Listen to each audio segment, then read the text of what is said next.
Hello, my name is Elizabeth Conair, and this is my third book critique. The text I chose to feature in this book critique is called Why Mosquitoes Buzz in People's Ears. This traditional literature folklore was written by Verna Radema, illustrated by Leo and Diane Dillon, and won the Caldecott Medal in 1976. This story is about a series of events that leads to a very unfortunate situation. It starts when a mosquito tells the iguana an outrageous lie. The iguana puts sticks in his ears, which makes a snake think iguana is plotting against him because he didn't say hello. Snake goes to hide in a rabbit's hole, scaring the rabbits away. The crow sees the rabbits running and cries out. The monkey hears the crow's cries and goes to warn the other animals about the danger. In the process, a branch breaks under him, falling and killing an owlet. Mother Owl is heartbroken, so she doesn't wake up the sun, and it stays dark. King Lion holds a council to see who is to blame. After talking to each animal, the animals discover it was because of the mosquito's lie that everything happened. I really liked the plot of this book and enjoyed the unique style of the pictures. I thought it would be a fun book to read aloud because of all the animal noises and the hidden curriculum of the bad effects of lying. When teaching with this book, I would be sure to address bullying and how rumors can be harmful to others, along with a lesson in science and language arts. The lesson I created to teach this book is for third grade English language arts. The Ohio Learning Standards focus on a story's message and how actions contribute to a series of events. For my lesson, students will discuss with one another what message they think the author was trying to make with the story. Students will use their creativity to create a concept map using MindMeister to connect the consequences of one animal's actions and the effects it had on other animals. Students will then post their creations on Wakelet so others can view. To expand their audience, the teacher can make the Wakelet public or post it on the school's social media for other classes to view. For my artifact, I made an example of a concept map the students could make showing the effects of the animal's actions.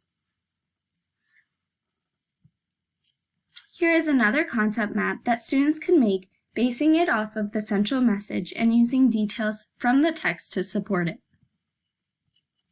This is the Wakelet that I made that students could use to post their images and share with the class to incorporate collaboration and communication within the classroom and within the public through the internet.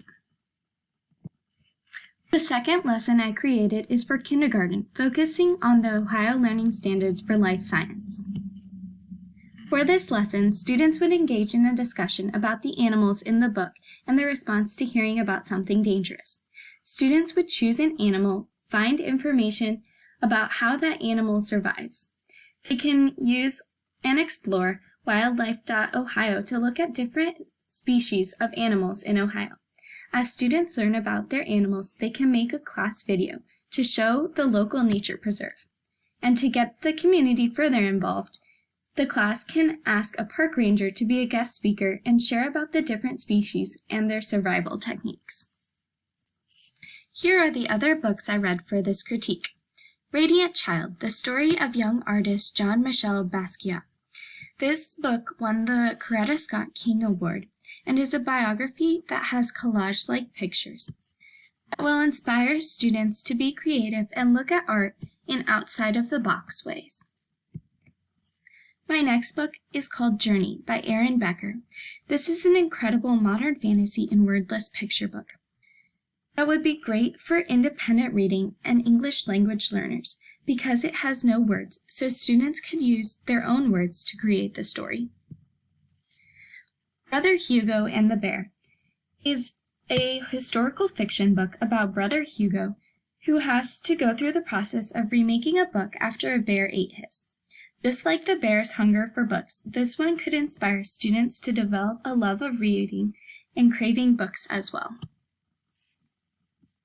Oh No, or How My Science Project Destroyed the World, is an incredible picture storybook by award-winning Caldecott illustrator Dan Santop. and would be great for teaching students about STEM. Smoky Night is a realistic fiction book by Eve Bunting, illustrated by David Diaz, and won the Caldecott Medal for its unique pictures. I enjoyed this book's background because the pictures are of everyday unique objects, like cereal. Blueberries for Sal is a cute and humorous realistic fiction book by Robert McCloskey, about a boy who goes blueberry picking, loses his mom, and finds a mother bear instead. My last book is called Mr. Waffles by David Weisner. It's an incredible wordless picture book that tells a fun story of a cat chasing aliens and how the aliens escape. It's a perfect picture book for independent reading and does not use real words, but symbols. Thanks for listening. Hope you enjoyed.